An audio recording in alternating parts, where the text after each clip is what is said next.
Sana.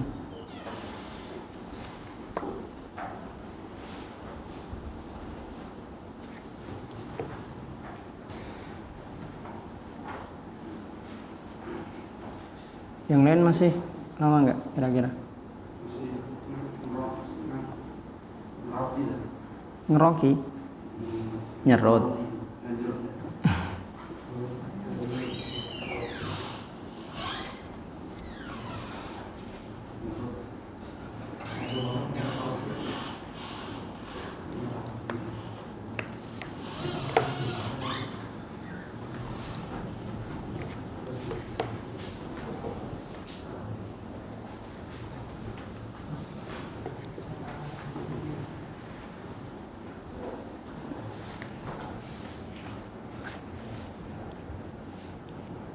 Tuh 2, 3, 4, 5, 6, 7, 8, 9, 1 19 kurang 4 orang. Siapa nih? Gozi,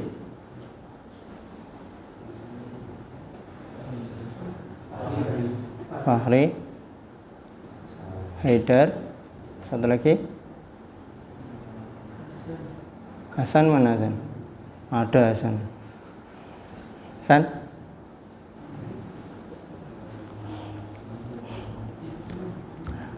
Ibnu, mana Ibnu? Lalu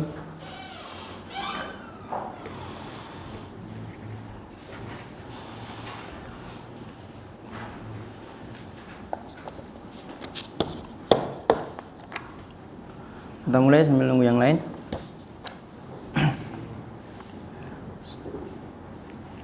Assalamualaikum warahmatullahi wabarakatuh.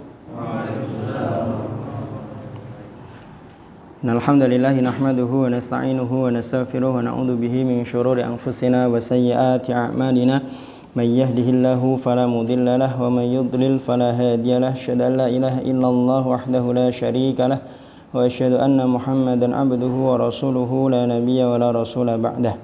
Qala ta'ala fil Qur'anil Karim ya ayyuhalladzina amanu taqullaha haqqa tuqatih wa la tamutunna illa wa antum muslimun. Wa qala rasuluna Muhammad sallallahu alaihi wasallam ittaqillaha haitsuma kunta wa atbi'is sayyi'atal hasanata tamhuha wa khaliqin nasa bi khuluqin hasanin. Amma ba'du, khatil ahibba, khatit talabah, arsyadakumullah ta'ala. Alhamdulillah, sore hari ini kita diberikan nikmat oleh Allah Subhanahu wa taala, nikmat sehat, nikmat iman, nikmat Islam, dan sebentar lagi kita juga insyaallah diberikan satu di antara banyak nikmat lain yang agung dan besar, yaitu kita bisa masuk dan mengumani bulan Ramadan. Tinggal berapa jam lagi nih? Jam 3:30, 3:30, 3:30, kurang lebih 1,5 jam. Ini merupakan nikmat yang agung, apalagi kita diberikan kemudahan oleh Allah Subhanahu wa taala untuk meniti jalan ilmu. Sebagai bentuk syukur kita kepada Allah atas nikmat ilmu ini, mari kita bersyukur dan berterima kasih, mendoakan seluruh pihak yang sudah melancarkan dan menjadi wasilah terlaksananya majelis thalabul ilmi ini. Salat dan salam kita haturkan pada junjungan kita, suasana kita Rasulullah Muhammad sallallahu alaihi wasallam, keluarga beliau, para sahabat beliau, dan orang-orang yang senantiasa istiqomah menetapi sunnah-sunnah dan manhaj beliau hingga nanti hari kiamat tiba. Khatilah hibba arsyadakumullah ta'ala. Naftatih wa nabda liqa'ana hadzal masa bil basmalah. Absen dulu. Ini absennya tanggal 3, walaupun kita liqa'nya tanggal 2, karena sebagaimana yang sudah saya jelaskan ke perwakilan antum bahwa haflah untuk yang 30 juz 1 majelis tidak jadi hari ini, ditunda esok hari. Kalau besok kita masuk 2 majelis, nanti terlalu mepet waktunya. Kasihan saya, kasihan antum, kasihan kita semua. Gitu ya, makanya untuk hari ini kita 1 majelis, besok kita 1 majelis insyaallah. Hanif, Haidar, Fatih, Fahri, Farhan, Siddiq, Lintang, Rosyid, Mu'ad, Mufti, Ibnu, Luqman, Rifai, Amri, Naufal, Rama, Yakub, Subhan, Gozi, Yudin, Yahya, Yoga, Zaki. Yang belum hadir Haidar sama Ibnu. Ada belum dipanggil namanya? Nggak ada ya? Khotifillah, sore hari ini kita akan muqaddimah atau pendahuluan. Sebelumnya saya jelaskan kenapa ini saya rekam, bukan untuk memperbanyak video di channel saya. Niat yang paling utama bukan itu ya. Niat yang paling utama adalah biar nanti memudahkan saya pribadi untuk murojaah. Karena sepertinya tiap tahun nanti untuk kajian kitab ini yang diamanai saya. Kan gitu. Jadi tahun depan kalau mau belajar kan tidak perlu buka ya tetap buka kitab, tapi kan dengan menyimak kan akan lebih mudah. Dan selain daripada itu nanti juga akan memudahkan untuk antum murojaah. Katakan nanti misalkan antum pas tugas kitabnya ketinggalan di pondok atau sengaja ditinggal atau kitabnya terselip di mana, atau mau membuka kitab tapi males karena belum diharokati dan lain sebagainya, nanti kan tinggal mengakses saja. Nah, tinggal dilihat saja sehingga nanti murojaahnya akan lebih mudah. Seperti itu. Jadi niat awal saya bukan semata-mata hanya untuk memperbanyak video di channel YouTube. Jangan suudon ya. Itu. Berikutnya wafillah, sebagaimana yang sudah saya bagikan kepada antum kemarin, ada 3 file atau 3 lembar yang saya bagikan antum, pembagian materi, silabus sama kaldiknya. Ya, ada yang belum lihat sama sekali? Ada yang belum lihat sama sekali enggak? Enggak ada ya? Oke, kita awali pendahuluan sore hari ini dengan mensyarah atau menjelaskan terkait dengan yang 3 file kemarin.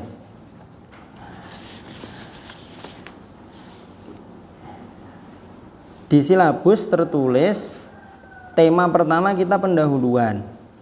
Pendahuluan itu nanti ada 4 materi. Pemateri pertama Hanif. Hanif ya? Mana Hanif? Besok Hanif? Siapa Hanif? Kemudian pemateri keduanya Haidar, kemudian Fatih, kemudian Fakhri dan Fakhri. Nanti setelah 4 materi akan ada satu evaluasi, satu pertanyaan evaluasi. Evaluasinya nanti bentuknya ya mungkin ABCD lah, ABCDE mungkin. Ngerjakan soal ABCD. Nggak usah mikir nggak usah mikir bikin soal, nanti yang bikin soal biar saya aja, enggak apa-apa. Pemateri cukup menyiapkan materi saja. Targetnya pendahuluan ini sebagaimana yang antum lihat dalam Fahros itu, tamhid, buka Fahros halaman 231. Ketemu?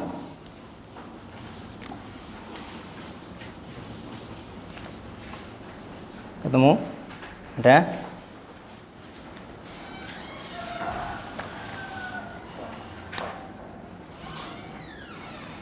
Ada? Tamhid itu nanti Hanif akan membahas dari manzilatul halaqat al-Qur'aniyah, kedudukan halaqah Qur'aniyah sampai halaman 21, sampai selesai nanti definisi terkait dengan halaqat Qur'aniyah. Jadi yang dimaksud dengan halaqah Qur'aniyah itu apa? Definisi dan kedudukannya. Apakah halaqah Qur'aniyah itu hanya yang ada di pondok tahfidz atau termasuk juga yang ada di rumah-rumah Quran?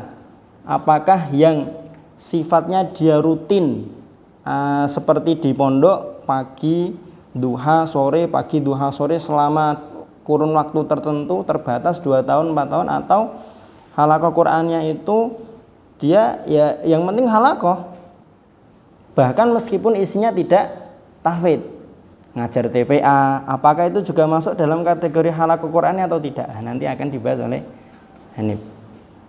Hanif ya? Siap Hanif? Sekarang belum, nanti kan siap. Insyaallah. Itu. Terus kemudian nanti pemateri kedua, Haidar nanti membahas Nas'atul halaqat wantisyariha atau wantisyaruha.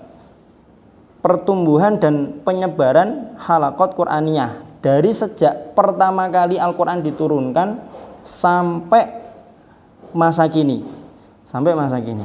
Nanti Haidar membahas sampai poin yang ketiga.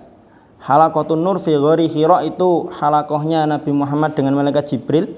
Halaqatur Ridwan dan halaqat Thayyibatul Qur'aniyah. Halaqat Thayyibatil Qur'aniyah itu adalah halaqahnya para sahabat. Nanti akan dibahas oleh Haidar. Kemudian Fatih nanti akan membahas berikutnya halaqah Qur'aniyah di masa para sahabat. Di Kufah, Dawiyul Kufah bi halaqatil Qur'aniyah. Kemudian Al-Basrah di Basrah, kemudian di Syam, kemudian di Mesir, kemudian di Yaman.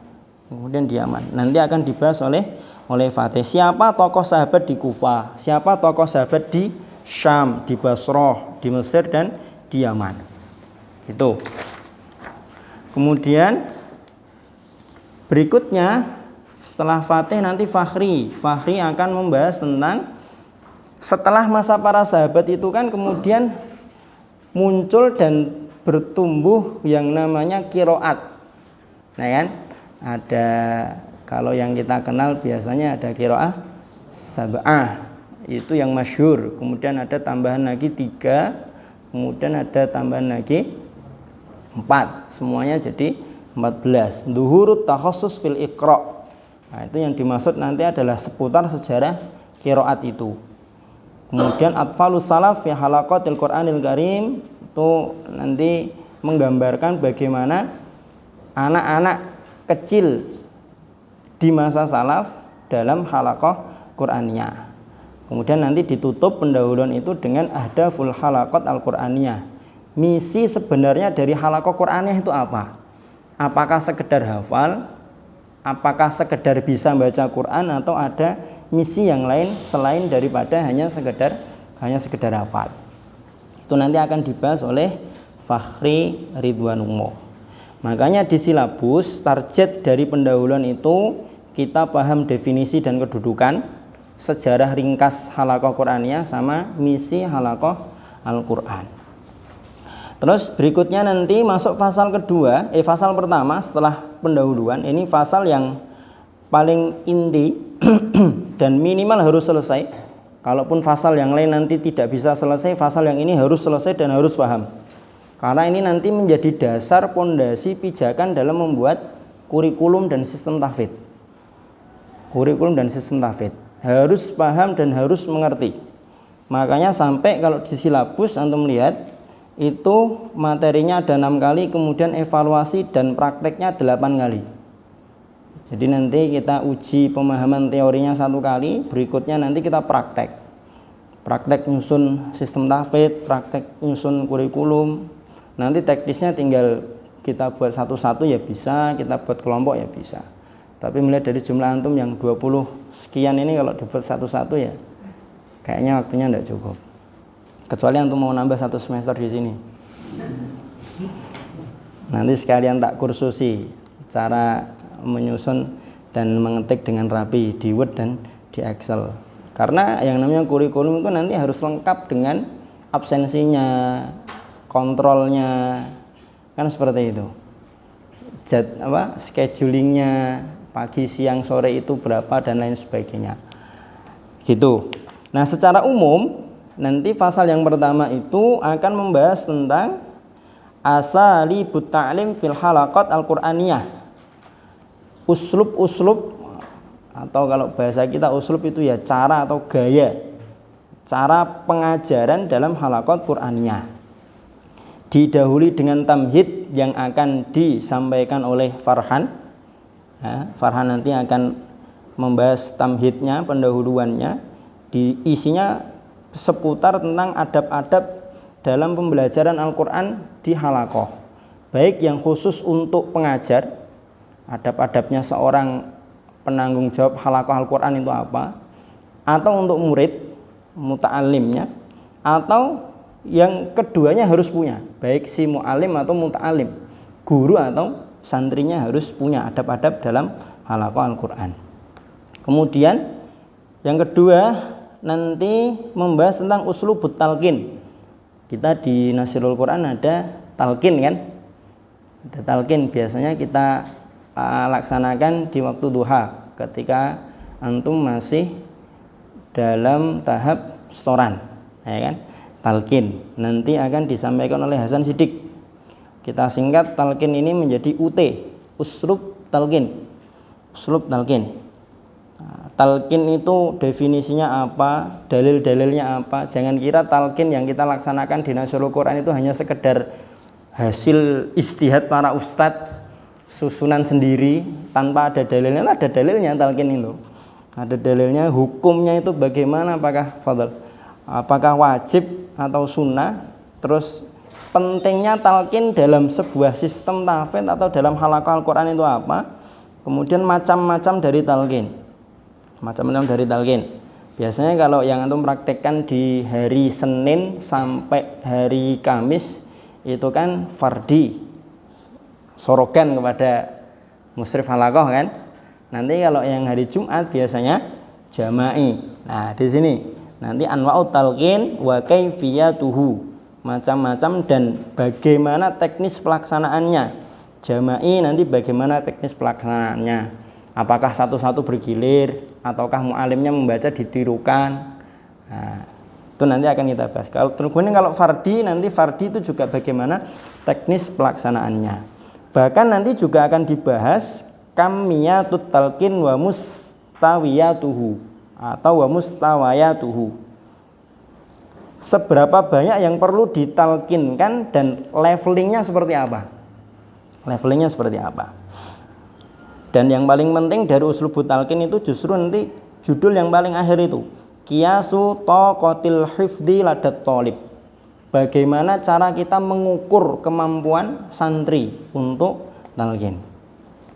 Kemudian yang berikutnya nanti akan diampu materinya oleh Lintang, uslubut tasmi' UTS. Uslubut tasmi'. Kita juga ada tasmi' ya. Kalau antum masih ingat penyampaian awal terkait dengan sistem tahfidz atau konsep tahfidz yang disampaikan oleh Ustadz Hanafi di awal matanku, pasti antum ingat ada judul namanya tasmi'. Tasmi' hafalan baru, ya kan? Nah, itu yang dimaksud dengan tasmi' itu. Definisinya apa, hukumnya bagaimana, pentingnya apa, rambu-rambu pelaksanaan tasmi' itu seperti apa. Kemudian rambu-rambu pelaksanaan tasmi' yang kaitannya dengan mu'alim, kaitannya dengan santri atau dengan tolibnya, adab-adabnya seperti apa. Nanti akan diampu oleh Lintang. Kemudian yang berikutnya ada namanya uslubul murojaah. Uslubul murojaah. Ini kita juga ada uslubul murojaah. Kalau yang masih tahap setoran, murojaahnya sore hari pada asar. Kalau sudah selesai setoran ya justru malah murojaahnya continue. Nanti akan dibahas uslub murojaah ini oleh Rosyid. Definisinya apa, hukumnya apa, urgensinya apa, kemudian bagaimana teknis rambu-rambu pelaksanaan murojaah yaumiyah, dauriyah. Itu kemudian berikutnya nanti akan dibahas uslub yang keempat adalah uslubu ta'limit tajwid wa tashihit tilawah. UT4, kalau saya singkat UT4. Nah, itu nanti akan membahas tentang tajwid dan tahsin. Ini lumayan banyak ini ya. Ini akan diampu oleh Mu'ad. Oleh Mu'ad. Lumayan ini, 12 halaman kurang lebih. Mana Mu'ad? Siap ya? Masih lama waktunya Mu'ad. Tajwid itu apa? Kemudian pengajaran tajwid itu nanti yang lebih ditekankan apakah aspek teori atau aspek prakteknya dan lain sebagainya. Bahkan termasuk di situ kalau antum lihat di bawahnya khomisan dhawabitu ta'limit tajwid, SOP pelaksanaan atau pengajaran tajwid ada tabsitul janibin nadhari, memperluas cakrawala atau pengajaran terkait dengan teori. Ikhtiyaru muqarrarin munasibin limustawa tullab, kalau ngajar rumah Quran itu yang dipakai kitabnya apa. Nah, ini memilih kitab muqarrar sesuai dengan fase jenjang santri atau muridnya. Kalau di KMI itu yang cocok pakai kitab apa, kalau tingkat SMP yang cocok apa, kalau yang di Mahat Ali yang cocok apa. Ini ada panduannya nanti. Kemudian memperhatikan bistikhdami wasailil idah, menggunakan sarana prasarana untuk menjelaskan. Bisa menggunakan PowerPoint, bisa menggunakan seperti banner yang udah dicetak itu kan antum punya kan, ada itu ditempel di mana ya, di perpus ya, oh enggak ditempel di kelas ya. Nah, kayaknya saya pernah lihat itu kan bagus, sifat oleh makharijul huruf wa sifatuha, itu kan ada kan jadwalnya, itu termasuk wasailul idah dan lain sebagainya, nanti akan dibahas dan disampaikan oleh Mu'ad. Kemudian asalibut ta'lim nanti ditutup dengan uslubut tafsir yang akan diampu oleh mufti. Definisi tafsir apa, pentingnya yang penting itu disalitan itu nanti mufti ya. Dharuratul muwazanah bainal hifdzi wal fahmi, pentingnya untuk seimbang antara menghafal dan faham. Ini yang hari ini di banyak tempat kurang diperhatikan. Rata-rata yang penting hafal, yang penting hafal, yang penting hafal. Gitu kan? Bahkan banyak sekali sekolah-sekolah yang hari ini itu diunggulkan tahfidnya. Target 3 tahun 15 juz, target 3 tahun hafal Al-Qur'an. Kalau ditanya hafalanmu berapa? Wallahu a'lam bishawab. Rahasia ilahi kan kalau kata mudir kita kan. Hafalnya rahasia karena hanya pernah hafal, tidak diujikan. Kan gitu. Itu untuk fasal yang pertama. Fasal yang pertama ini nanti kalau misalkan ada udzur dan halangan apapun, paling tidak fasal yang pertama ini harus selesai. Karena ini nanti akan menjadi pondasi dasar dalam menyusun kurikulum atau sistem tahfidz. Makanya ditarget kalau di silabus itu saya tulis paham adab-adab umum halaqah Quran untuk guru dan murid, paham 5 metode pengajaran halaqah Al-Quran, talqin, tasmi', murojaah, tajwid dan tasihut tilawah sama tafsir. Biar nanti diterapkan dalam sistem dan kurikulum itu nanti seperti apa. Kan harus dikemas dengan baik sehingga seimbang dan teratur, disesuaikan dengan target dan durasi. Kan seperti itu.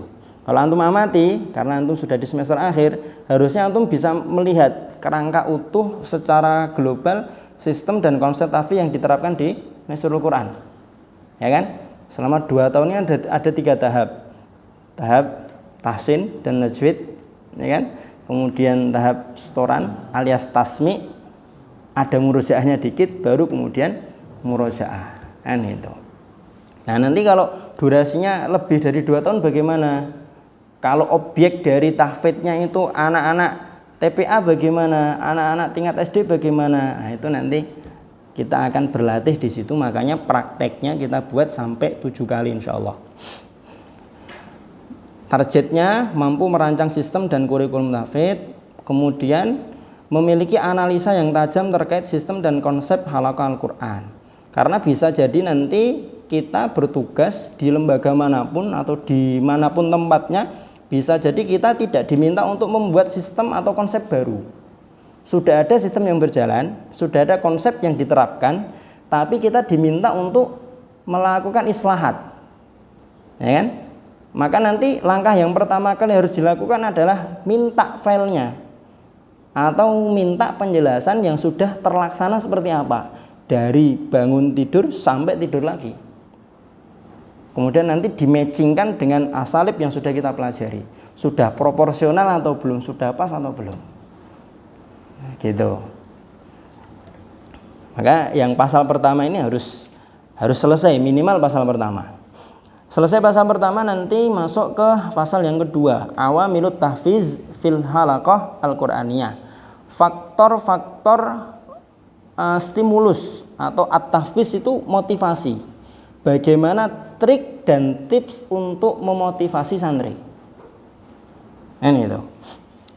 Untuk pasal yang kedua ini hanya ada 2 materi, 2 pertemuan insyaallah nanti diampu sama Ibnu. Nah, motivasi yang sifatnya maknawi sama motivasi yang sifatnya madi. Nah, kita kan di sini juga menerapkan itu, yang maknawi ya kita sampaikan ayat-ayat hadis, kemudian bagaimana fadilahnya para penghafal Al-Qur'an. Madi juga ada, kita motivasi madi kan. Tiap bulan ada amplop. Ya walaupun isinya nggak seberapa lah. Yang udah pernah dapat tahu lah isinya berapa. Yang belum pernah dapat tahu nggak isinya berapa? Nggak tahu ya. Makanya tahu. Makanya pernah biar tahu. Kita juga ada motivasi nanti yang berhasil sekian juz satu majelis nanti dapat ini, dapat ini, dapat ini. Walaupun memang untuk di sini di kita belum sampai pada taraf siapa yang bisa satu majelis berangkat umroh. Kita belum bisa sampai tahap itu. Ya semoga nanti angkatan 9 ini pas sudah lulus jadi miliarder dan siap untuk mengkafil. Nelpon Ustaz Hanafi, nelpon Ustaz Farid. Afan Ustaz, mengganggu waktunya sebentar. Gimana? Zak, ini Tat, saya siap untuk mengkafil Tat. Kalau ada yang satu majelis 30 juz, saya siap memberangkatkan umroh. Alhamdulillah. Nah, gitu. Ustaz-ustaznya pada belum umroh ya Ustaz ya? Belum, udah berangkat semua Ustaz. Itu madi plus maknawi kalau itu. Madi plus maknawi. Nah kemudian yang kedua nanti adalah dimulai dari, jadi nanti Ibnu mabhas awal, mabhas tsani, mabhas tsalits ya. Ta'rifuha wa hukmuha ahamiyatuha, itu definisi hukum dan pentingnya melakukan motivasi dalam halaqah Al-Qur'an. Kan antum menghadapi anak kecil dengan menghadapi orang tua kan memberi motivasinya lain. Antum ngampu rumah Quran isinya anak-anak SD. Dengan antum mengampu TPA atau ngaji di masjid, muridnya Mbah Kas, ya kan? Mbah Sar. Nah, kan motivasinya kan nggak bisa disamakan. Baik dari muatannya atau cara penyampaiannya, ya kan? Nggak bisa disamakan. Nanti akan kita pelajari di situ. Kemudian nanti materi yang kedua, mabhas rabi' dan khamis, ini menjadi titik tekan dari fasal yang kedua, nanti akan diampu oleh Luqman terkait dengan dakwatun litawazun wal wasatiyah fil hawafis al-madiyah.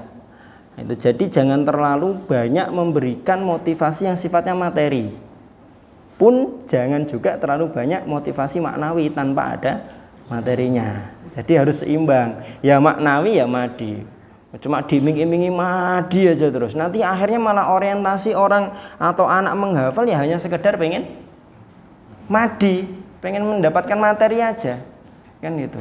Ayo siapa yang bulan ini berhasil menghafal 5 juz nanti dapat hadiah 300.000. Misalkan gitu. Atau setiap kali halaqah yang datang pertama dikasih hadiah roti terus, nggak pernah dikasih sentuhan maknawi. Kenapa sih Ustadz kok ngasih kamu roti? Jelaskan secara maknawinya. Kan gitu. Kemudian halil hawafiz lil mutafawwik faqat, apakah motivasi itu hanya apresiasi, hanya diberikan kepada yang berprestasi saja. Nah, nanti ternyata di sini nanti akan dibahas bahwa hawafiz itu juga diberikan kepada mereka yang pencapaiannya rendah. Jadi tidak hanya yang berprestasi dikasih apresiasi, yang bawah tidak dikasih motivasi. Dua-duanya dikasih motivasi. Kan begitu. Itu fasal yang kedua. Fasal yang kedua nanti insya Allah kita ada 1 kali evaluasi dan 1 kali praktek. Karena ya tetap harus praktek kan. Nanti simulasi memberikan motivasi. Kan gitu. Atau paling tidak nanti menyusun trik saya atau teknik saya, insya Allah nanti kalau menjadi musyrif tahfidz, musyrif halaqah akan seperti ini kan gitu. Kemudian yang berikutnya nanti fasal yang ketiga membahas tentang akhta'un manhajiyah, kesalahan-kesalahan sistematis kalau saya menerjemahkannya itu. Jadi ada kesalahan-kesalahan yang dia itu sifatnya manhaji, memang secara metode dia sudah salah. Nanti akan kita bahas pengertiannya apa, kemudian maksud dari kesalahan sistematis dalam halaqah Al-Quran itu apa. Kemudian nanti akan dibahas poin-poin kesalahannya. Poin-poin kesalahannya. Nanti ini akan ada berarti berapa ini? 1, 2, 3, 4. 4 pertemuan. Yang pertama nanti dibahas oleh Rifai. Ya, Rifai ya. Definisinya apa? Sampai nanti Rifai membahas 3 kesalahan. Kesalahan yang pertama adalah baqaul hajiz an-nafsi. Ada penghalang. Jadi antara seorang musyrif dengan santrinya atau dengan muridnya itu seakan-akan ada sekat. Ada sekat, padahal dia berinteraksi dengan santrinya itu kan, antum interaksi dengan yang halaqah saya interaksi dengan saya minimal sehari 2 kali atau 3 kali, tergantung saya izin apa enggak kan. Tapi kalau saya enggak izin kan minimal antum interaksi dengan saya 3 kali. Lah kalau seorang musyrif itu dia masih membuat sekat antara dia dengan santrinya, ya repot nanti. Repot. Dan kesalahan yang kedua isya'atu jawin minat tawattur. Kemudian al-ifrat fil inbisat. Al-ifrat fil inbisat ini terlalu longgar. Terlalu longgar. Ini juga nanti akan menjadi kesalahan dalam pengelolaan halaqah Al-Quran. Kemudian yang kedua nanti dibahas oleh Amri, kesalahan yang keempat sampai ke-7. Al-luju ila uswu bitakhfif. Takhwif ini nanti seorang musyrif itu sukanya dia menakut-nakuti terus. Nanti kamu kalau nggak hafal awas ya. Kalau kamu besok nggak setor awas ya. Awas ya, nakut-nakuti terus. Kemudian yang kelima atamasuk al-harfi bi tariqatin muayyanatin fi ta'lim. Hanya menggunakan satu metode. Tidak mau bereksplorasi. Al-irtijaliyah fit tadris, kemudian du'ful qudwah. Lemahnya keteladanan. Kemudian nanti berikutnya Naufal membahas kesalahan yang ke-8 sampai ke-11. Yang ke-8 itu taksirul halah an-nafsiyah salaban ala ata'il muallim. Kemudian ighlaqu babil hiwar. Ighlaqu babil hiwar ini menutup pintu diskusi. Jadi pokoknya halaqah setelah setor sudah selesai. Tidak memberi kesempatan kepada para murid atau para santri untuk melakukan diskusi dengan musyrifnya, dengan ustadznya. Du'fu idrakil mas'uliyah al-mazdujah. Kemudian al-infitah ala ba'di tulab dunal akhor, pilih kasih kepada santri. Sebagian terbuka, sebagian tertutup. Kemudian yang terakhir nanti akan dibahas oleh Rama, kesalahan yang ke-12 sampai ke-15 terakhir. Ihmalu halil muskilat, meremehkan problem solving. Jadi sebagai seorang musyrif itu setidaknya minimal tuh pernah sekali nanya kepada anggota halaqahnya, kamu berapa bersaudara, bapakmu kerjanya apa, kan gitu. Sehingga nanti ketika chemistry ya kalau bahasa kerennya itu, seorang musyrif dengan santrinya itu nyambung, dekat, ada hubungan yang klik. Nah nanti ketika santri kok pencapaiannya menurun, panggil aja, diajak ngobrol, nanti terbuka dia akan cerita, kan gitu. Sehingga nanti halul muskilatnya itu akan lebih mudah, kan itu.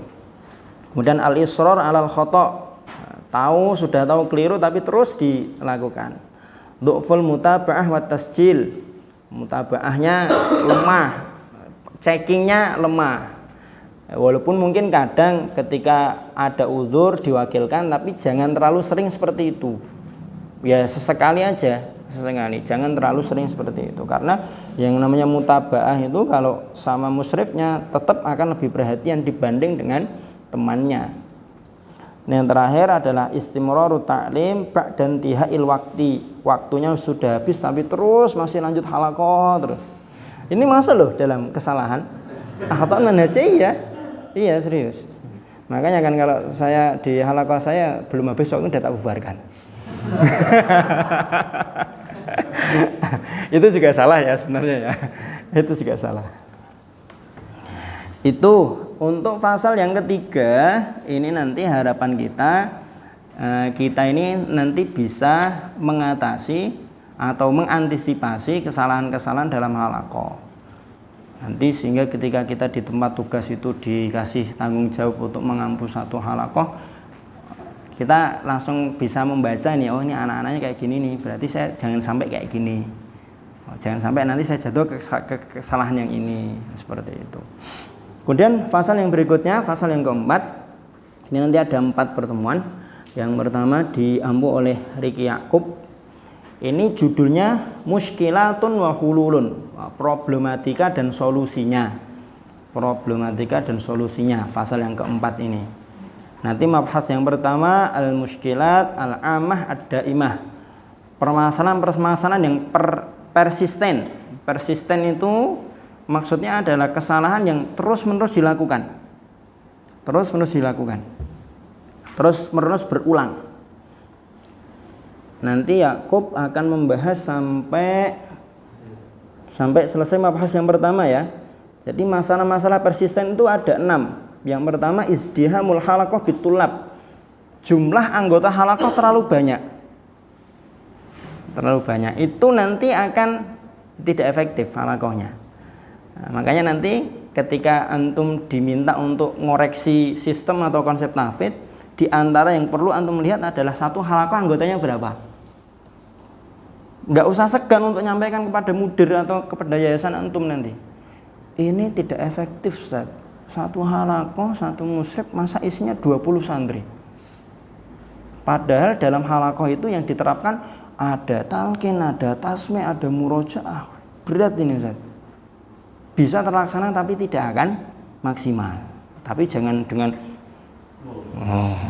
saya dulu belajar halaqat Qur'aniyah tuh. Jangan gitu ya. Gitu ya. Nah, nanti akan dibahas di situ. Kemudian masalah yang kedua, qillatu adadi tulab fil halaqah, kebalikannya, anggota halaqahnya terlalu sedikit. Kemudian staklul manhaj al-muqarrar, metode yang diterapkan terlalu berat. Terlalu sulit untuk diterapkan. Mungkin terlalu padat waktunya, jadwalnya terlalu banyak dan lain sebagainya. Atau unggulannya tahfidz, tapi pelajarannya dalam satu tahun ajaran ada 19. Khot masuk, imla masuk, nahwu, shorob, balaghah, fikih. Nanti fikihnya ada fikih muqarrar, ada fikih syafi'i. Kemudian nanti ada usul fikih, ada banyak. Tapi unggulannya tahfidz, targetnya 3 tahun 30 juz. Kan nggak jarang kita dapati lembaga yang seperti itu kan.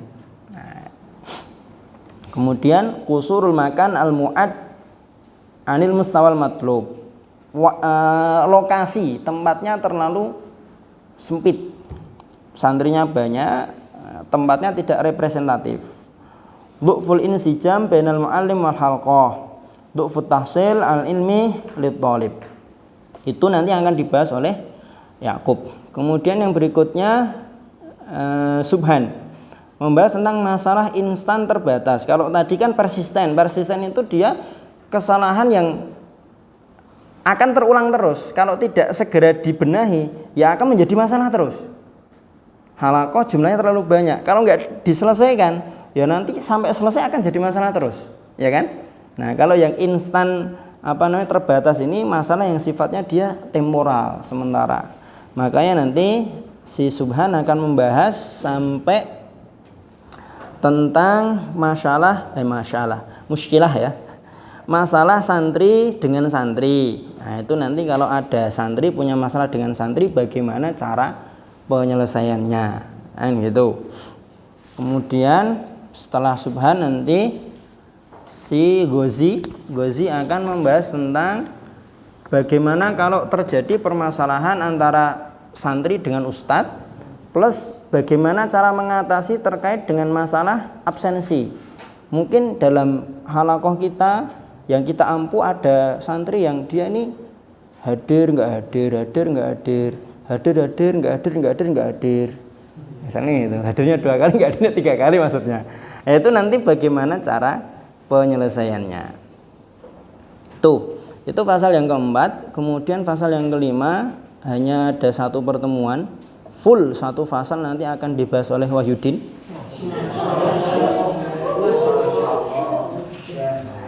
Ta'amulu mu'allimil Quran ma'a awliya'i umurit tulab.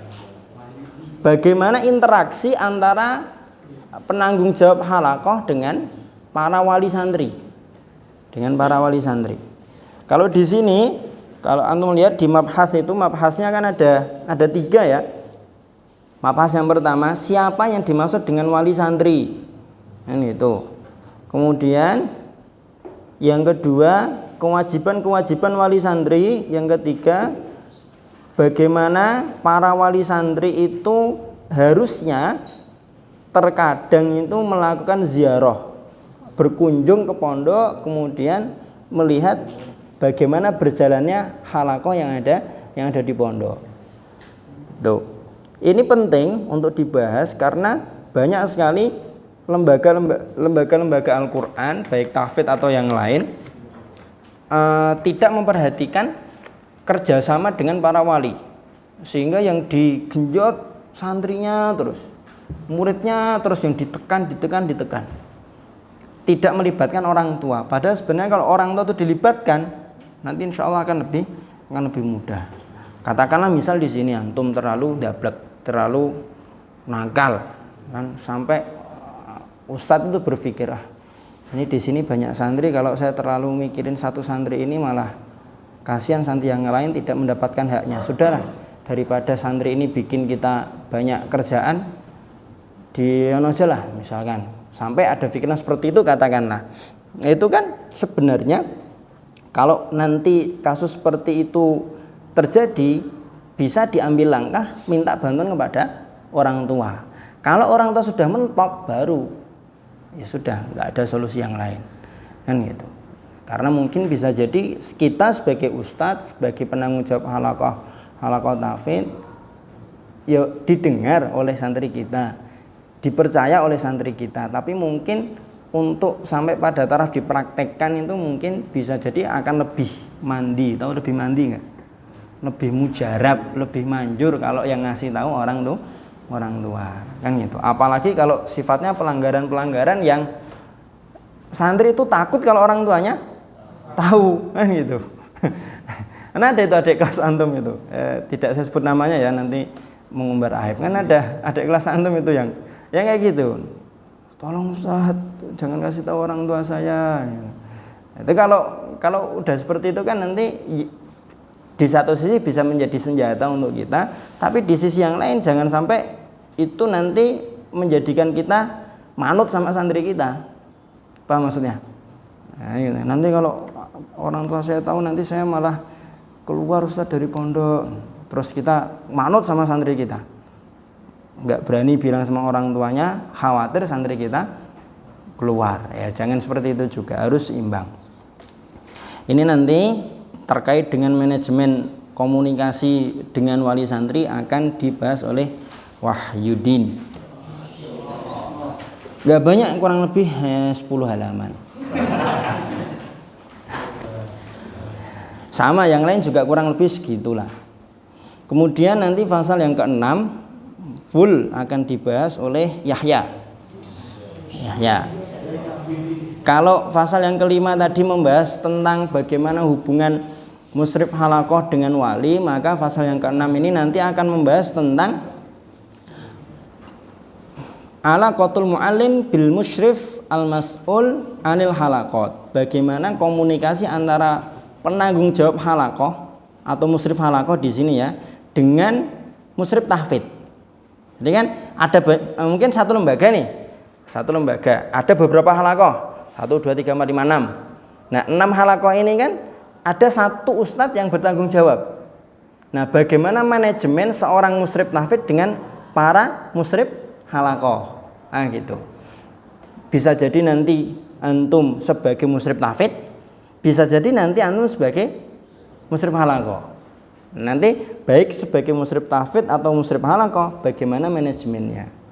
Ini akan dibahas juga di sini insyaallah. Siapa yang dimaksud dengan musyrif tahfidz? Definisinya apa? Kemudian muahilat. Muahilat itu dia kriteria atau yang layak untuk menjadi seorang musyrif tahfidz itu apa aja sih poin-poinnya, kan gitu. Mungkin nanti antum diminta masukan oleh mudir atau yayasan, Ustaz ini yang kira-kira cocok jadi musyrif tahfidz siapa ya Ustaz ya. Nanti dari beberapa ustadz antum melihat yang memenuhi kriteria. Kayaknya nggak ada yang cocok, saya yang cocok ya. Saya yang cocok kayaknya Ustaz.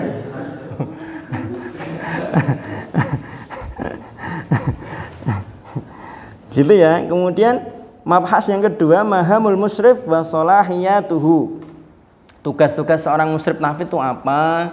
Kemudian aktivitas yang harusnya dia kerjakan itu apa? Apakah seorang musyrif tahfidz itu sekedar hanya ayo para musyrif halaqah laporan, dia leha-leha di kantor, duduk aja gitu kan.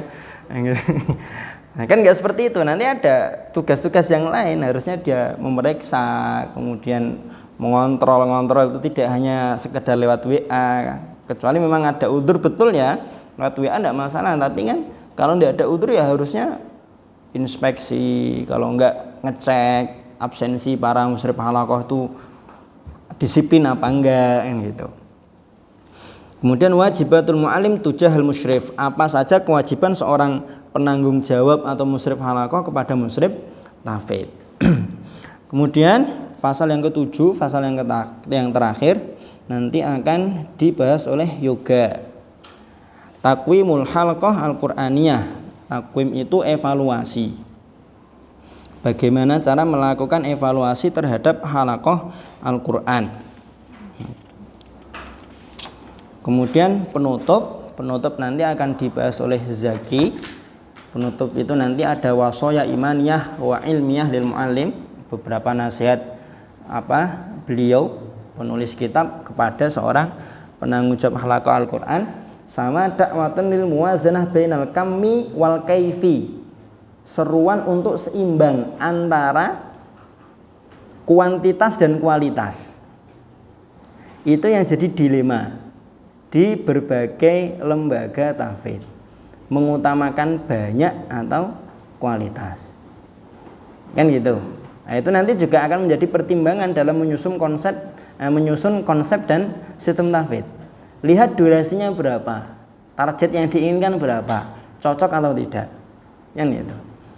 Ini anak-anak SMP durasi belajarnya 3 tahun.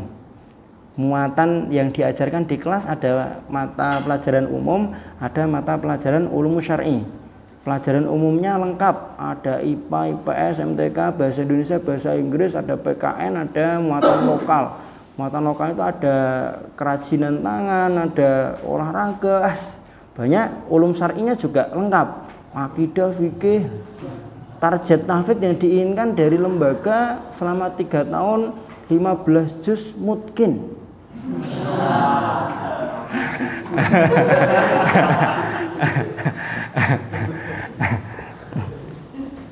Makanya nanti ada nasihat beliau kaitannya dengan kuantitas dan kualitas dalam itu tadi menyusun konsep tahfidz. Itu yang terakhir. Kemudian sabtul maraji, ini referensi yang beliau ambil untuk menyusun kitab ini. Kemudian fahrus ya selesai itu. Itu kira-kira secara umum nanti yang akan kita kaji, kita pelajari selama kurang lebih 20 hari ya. 20 hari ya kurang lebih, kalau melihat di silabus ya 40 pertemuan kurang lebih. Nanti bisa jadi lebih cepat, bisa jadi lebih lambat. Katakanlah misal ya, pertemuan terjadwal kita kan pada subuh sama pada asar. Katakanlah misal pada subuh jatah presentasi Haidar. Jatah presentasi Haidar selesai, kemudian semuanya sudah paham, tidak ada penjelasan yang perlu ditanyakan, masih ada sisa waktu. Maka langsung lanjut materi berikutnya. Geser. Paham maksudnya ya? Setelah Haidar Fatih, ya berarti Fatih harus siap. Kan saya jatahnya nanti sore Ustaz. Ya enggak ada seperti itu. Enggak ada seperti itu. Makanya dari sekarang masing-masing jatahnya dibaca dengan baik. Kalau ada kalimat atau terjemahan yang antum belum tahu, enggak paham, nanti dicari di kamus. Kalau masih belum ketemu, nanti ketemu dengan saya. Kalau saya enggak tahu, nanti saya buka kamus. Nah, termasuk tadi saya baca Fahruz kan ada beberapa yang saya lewati. Itu saya belum ketemu terjemahnya, maka saya lewati. Begitu ya. Nah, terkhusus ini ya berarti yang menyelamatkan antum semua ya Hanif. Kan gitu. Karena Hanif besok presentasi. Sehingga yang presentasi kedua, Haidar kan masih punya waktu 2 hari. Karena nanti Haidar majunya hari Senin. Kan itu. Untuk Hanif besok. Gampang ini, bab pertama itu gampang. Definisinya masih mudah-mudah. Nanti kalau ada yang sulit, tanya Amri. Atau tanya Noval. Yang kosakata beliau berdua kan udah banyak, 30 juz kan? Kalau masih ada yang belum paham, nanti ketemu sama saya. Format presentasinya boleh antum buat PowerPoint, tidak masalah kalau antum mampu dan siap dibuat PowerPoint. Boleh antum pakai papan tulis, nanti menulis. Nanti saya sediakan spidol warna. Kalau antum butuh beda warna biar nanti penjelasan antum lebih baik dan lebih jelas. Boleh juga hanya sekedar duduk seperti saya. Dijelaskan. Kalau tidak bisa, bisanya sekedar baca tidak apa-apa. Antum duduk, baca aja.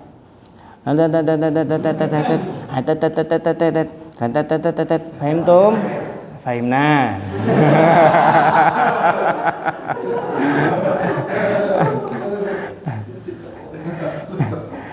Maka nanti tiap pertemuan formatnya nanti sama seperti ini, cuma saya minta ada satu lagi meja di kanan saya. Atau nanti terserah lah, saya di kanan atau presenternya di kiri ya tafadhol. Sembarang. Sama aja. Nanti meja yang satu untuk presenternya, kurang lebih ya saya harapkan sih minimal bisa 20 menit. 20 menit. Minimal 20 menit. Bisa lah 20 menit. Loh enggak? Loh. Calon ustadz, kan? Calon pengampu halaqah. Ya kan? Setidaknya kita itu bisa. Jadi faham dengan memahamkan itu dua hal yang berbeda. Ya, antum sama saya ini antum paham. Belum tentu yang antum pahami dari majelis kita hari ini bisa dengan mudah antum sampaikan kepada orang lain kemudian difahami oleh orang lain. Dan itu seni. Seni itu perlu untuk ditelateni. Kalau tidak pernah antum mulai, lama bisanya. Bahkan di antara kalangan asatid saja pasti antum bisa membedakan. Ada beberapa ustadz yang menyampaikan sesuatu itu lama, panjang, tapi tidak paham-paham.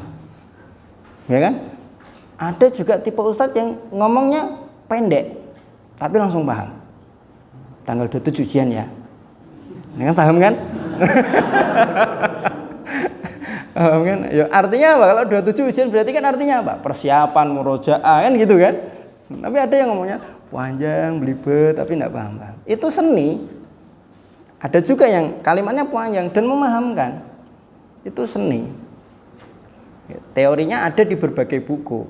Tapi kalau tidak pernah dipraktekkan, sulit. Makanya kita mulai dengan halaqah ini. Kalau sama teman sendiri malu, tidak bisa, isan-isin, nanti ketika antum mengampu halaqah gimana? Nanti ketika antum berhadapan dengan para ustadz, dewan kemudiran atau dewan yayasan gimana? Padahal kita inginnya nanti antum itu menjadi agen-agen perubahan terkhusus dalam bidang tahfidz. Di lembaga-lembaga pendidikan yang pengennya itu hanya sekedar pokoknya pernah hafal ini, hafalnya banyak, tapi setelah dites ternyata qul huwallahu ahad.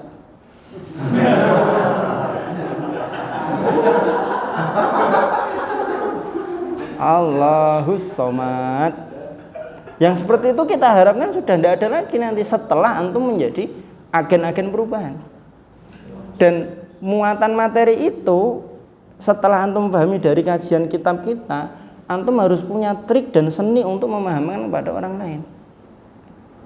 Kan gitu. Karena berbicara dengan orang yang sebaya dengan antum, dengan berbicara dengan orang yang lebih tua itu nanti seninya beda. Kalau dengan sebaya sih gampang. Bro, iki gak ngene kok jane. Rasip ini iki. Ngene yo sing pas ketok iki. Pagi itu harusnya ini nanti kalau duha gini. terus targetnya tuh segini tuh kayaknya kebanyakan.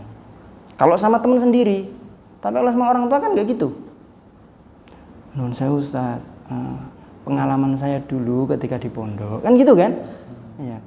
Kalau seperti ini modelnya nanti akan sulit, akan tidak maksimal. Kalau saya boleh usul, kalau saya boleh saran, bagaimana kalau nenek kan gitu. Beda seninya. Dan itu nanti menjadi tugas antum. Ketika antum bertugas di masing-masing lembaga pendidikan atau wilayah. Paham ya? Jadi diniati bismillah ya untuk ta'alum pertama, yang kedua untuk berlatih seni itu tadi, memahamkan orang lain. Ada orang yang cerdas, pinter, kalau ujian itu dia nilainya 100. Menghafal 10 menit hafal, tapi begitu suruh menjelaskan ngomong muter ngalor gitu, ngetan ngulan munggah medun. Apa yang dimaksud kita nggak bisa nangkep. Ada yang seperti itu. Dan kita berharap masing-masing dari antum punya seni untuk memahamkan orang lain. Begitu kurang lebih arahan saya. Jadi nanti formatnya seperti itu ya. Mulai besok berarti 2 meja, 1 untuk presenter, 1 untuk saya. Nanti presenter nyampaikan kurang lebih 20 menit. Boleh lebih, tidak boleh kurang. Begitu. Terus kalau misalkan ada yang dapat jatah presentasi, kemudian dia berhalangan, maka harus menyampaikan terlebih dulu kepada saya. Biar nanti kita bisa atur jadwalnya. Atau kalau mau ada yang tukeran materi, misalkan Amri, wah saya materi terlalu ringan Ustaz, saya gantian aja sama Wahyudin Ustaz, saya mau 1 fasal Ustaz, misalkan gitu. Ya tidak masalah, tukeran aja tidak masalah. Nanti sampaikan ke saya, biar nanti saya ketika pas jadwalnya kan nanti saya oh ini jadwalnya fulan, ayo maju presentasi kan gitu.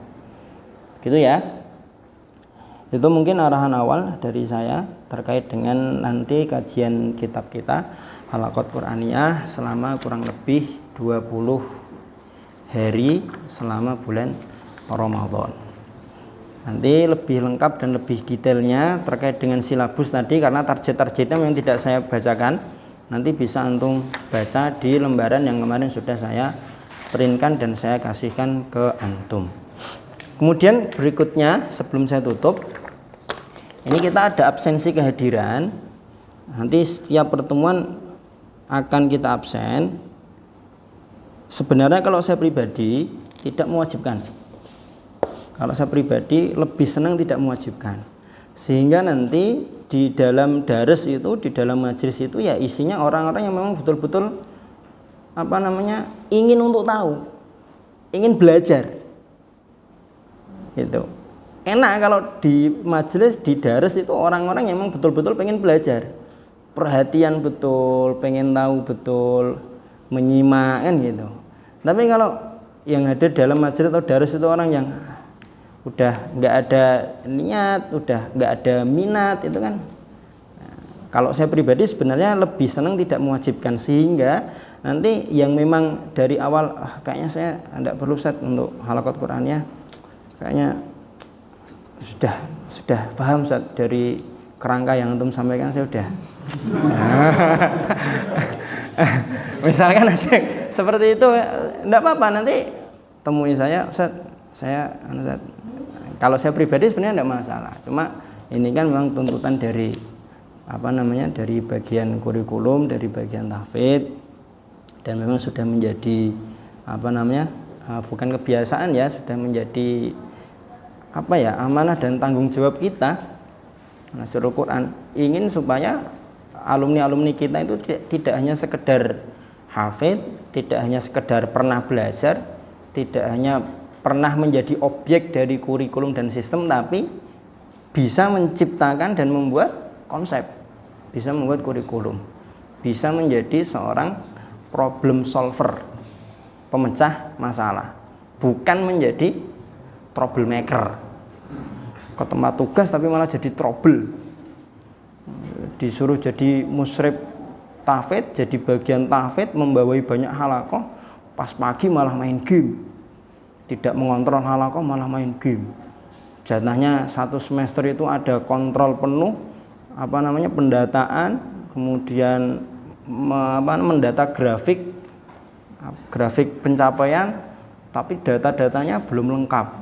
Yang disalahkan para musyrif halaqahnya. Itu salahnya para musyrif halaqah itu. Mereka pada nggak tertib, nggak disiplin. Padahal dia nggak pernah nyapsen, nggak pernah kumpul dengan para musyrif halaqah. Kita nggak mau alumni kita menjadi troublemaker. Gitu. Begitu yang bisa saya sampaikan. Sebelum saya tutup dan akhiri, mungkin ada yang mau ditanyakan terlebih dahulu. Tafadhal. Ya. Dari rata-rata kita kan belum paham bahasa Arab sih. Ya. Kalau misalnya kita latih di tempat ngajar nggak mungkin sih.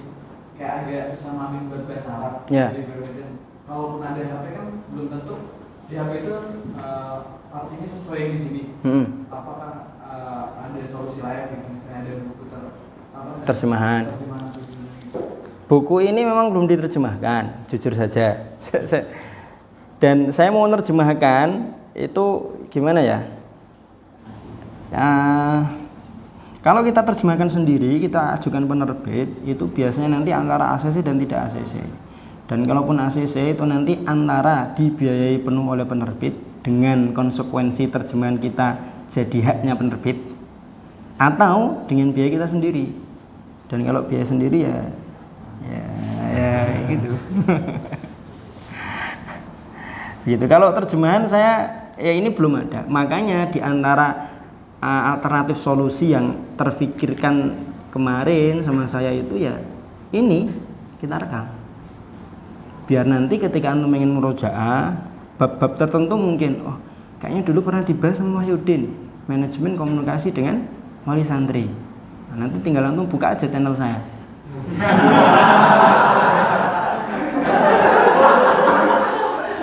Iya kan?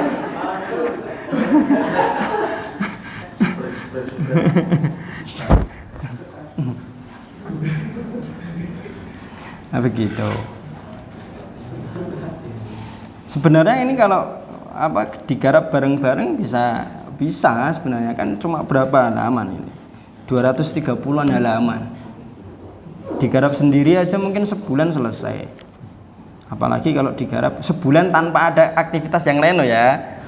Kalau sebulannya itu ada nyimak, ada ngajar, ada musyawarah, ada rapat ya. Tidak bisa sebulan selesai. Kalau dibagi mungkin satu angkatan ada 5 atau 10 orang yang siap, bisa ini selesai. Lihat deh, Pak deh, mau? Begitu, ya. Nah, begitu. Ya semoga nanti suatu saat ada terjemahannya. Saya belum tahu ya apakah ada kitab lain terkait dengan manajemen tahfidz ini yang sudah diterjemahkan dan dicetak. Tapi sampai saat ini memang yang masih kita gunakan ini karena melihat itu tadi. Dari kerangka utuhnya tadi saja antum bisa melihat kan. Udah lengkap banget kan. Dari pondasi membuat kurikulum sampai manajemen dengan wali, manajemen kepengasuhan dengan santri, bagaimana memanage banyak halaqah, hubungan antara penanggung jawab halaqah dengan musyrif. Begitu. Ada lagi? Ini kasih biar suaranya cetok, tadi lupa.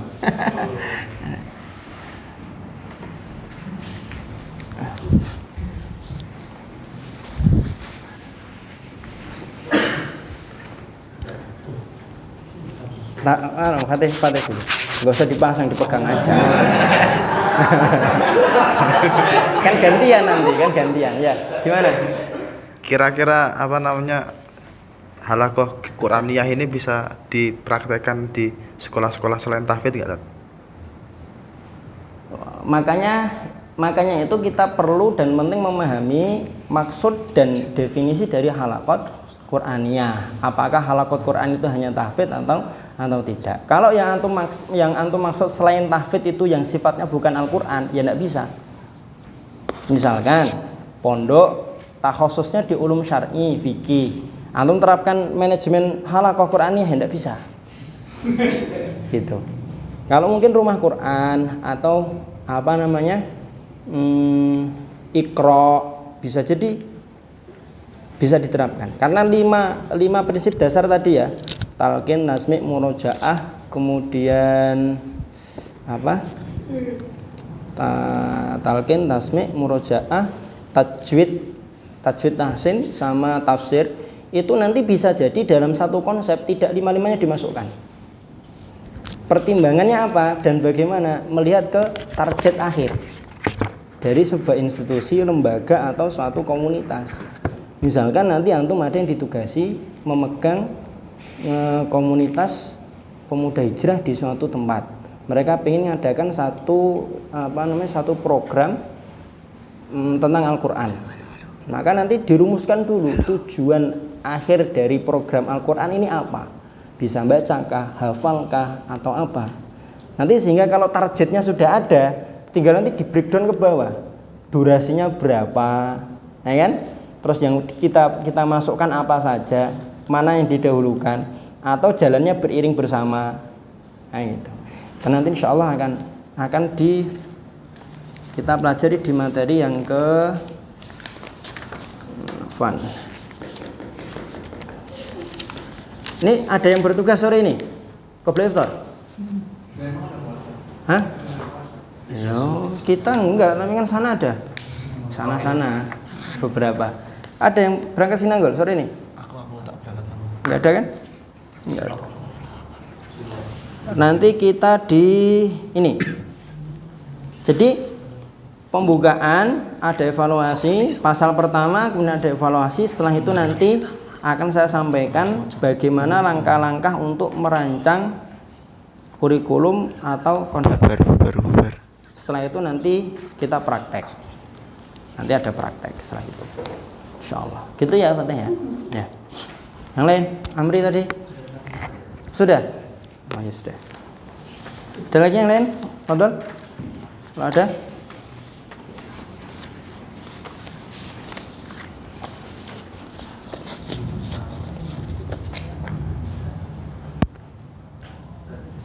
Ya. Ya, Fadhol. Laptop. Oh, ada sekali. Nanti bisa minta. Bisa. Nanti mau di-install di laptop BEM insyaallah. Gimana? Mau di-install di laptop BEM, mungkin bisa cari referensi dari situ Ya. juga. Bisa. Kalau enggak pakai kamus Ma'ani, tapi memang dia online. Memang laptop BEM kan connect dengan internet kan? Bisa. Pakai Ma'ani bisa, tapi kalau Ma'ani dia sifatnya tidak aplikasi, dia pakai web. Kalau Ma'ani itu nanti dia lengkap. Ada Indonesia Arab, Arab Indonesia, Indonesia Perancis, berbagai macam bahasa. Arab Inggris juga bisa.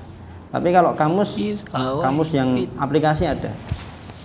Dulu saya pas masih di Solo juga sering pakai kamus itu. Awal-awal pas belum boleh bawa laptop ya, Mufti ya, kemana-mana bawa kamus Al-Munawir. Tahu kan kamus Al-Munawir di perpus itu berapa tebelnya? Yang masih semester 1 itu ke perpustakaan itu mesti sangunya kamus Al-Munawir itu dibawa-bawa itu, karena belum boleh pakai laptop.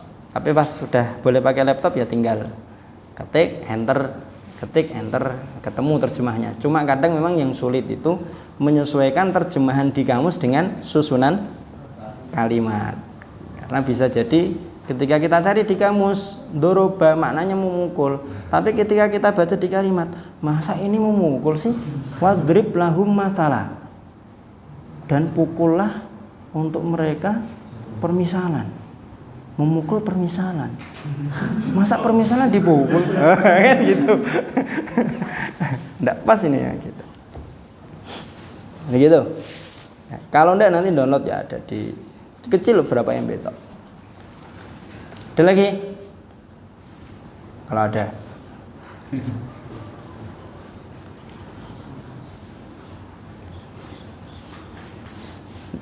Maaf ya? Kalau tidak ada ya sudah, seperti itu dulu untuk pertemuan pertama kita. Insya Allah besok kita bertemu satu majelis lagi, majelis yang pertama. Presenternya besok Hanif. Sebelum Hanif presentasi nanti insya Allah saya bacakan tamhidnya dulu. Antum buka halaman 5 itu ada ihda itu persembahan. Kemudian halaman 7 ada tasdir. Tasdir itu kata pengantar kalau bahasa kita ya. Kata pengantarnya ini yang ngasih pengantar langsung Syekh Abdullah bin Ali Basfar. Tahu ya? Syekh Basfar tahu ya? Kan banyak yang pakai murotalnya beliau kan? Simaannya, dengerinnya. Tapi kalau baca Qur'annya pakai Syekh Basfar siapa? Ada nggak yang nadanya nada Syekh Basfar? Beliau diantara Syekh yang ini, yang mujawad. Yang mujawad.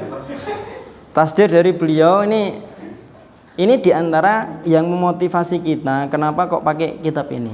Karena pengantar dari beliau ini besok akan kita baca, isinya bagus sekali. Kemudian mukaddimahnya juga akan kita baca, walaupun mukaddimah ini nanti ya kurang lebih isinya memperkenalkan secara global isi dari kitab ini. Insya Allah besok saya bacakan yang tasdir sama mukaddimah ini dulu, baru nanti Hanif presentasi. Begitu ya Hanif ya? Pada subuh ya? Siap? Ya oke. Pada subuh. Tempatnya tetap di sini atau di masjid? Di sini aja. Besok pagi masih ada tamu? Enggak, sudah pulang? Pada subuh? Sudah pulang? Enggak antum musir tapi kan? Ya sudah. Ya, begitu. Kalau memang sepakat di sini ya sudah di sini tidak apa-apa. Yang penting nanti ditambah satu meja. Cuma memang kalau di sini terus masih ada itu ya dong masuk nanti ranjangnya. Banyak. Tapi ya tidak apa-apa sih. Yang nonton juga kita aja kan.